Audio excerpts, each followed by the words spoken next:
Hello, I hope you're having a fantastic day. Just thought I'd create this quick video to give you a preview into the Agency Owner Financial Planner. So let's zoom in here.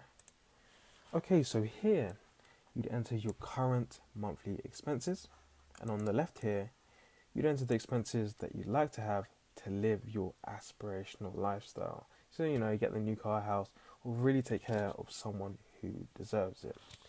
On the right hand side, you enter your monthly business expenses for your agency, and then your prices and number of clients, you take care of that here. And then what this planner does for you is that it calculates your take home pay after taking into consideration Stripe fees, refund rates, and taxes. And it gives you your take home pay, which automatically tells you how much you need to allocate for passive investments, savings, and other stuff. And that gives you your leftover balance. So what this spreadsheet is telling me that you need to sign more clients in order to fund your aspirational lifestyle.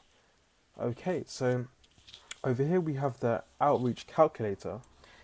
And what that essentially does is that you put in your desired number of clients and it tells you how much outreach or how many DMs, how many calls you need to do in order to make that a reality. Just another quick note, the investment allocations, although they're fixed in this template, we do have flexible templates where you can choose exactly how much you allocate for each type of investment, etc. And there are also some interesting stats at the right hand side. Hope you enjoy.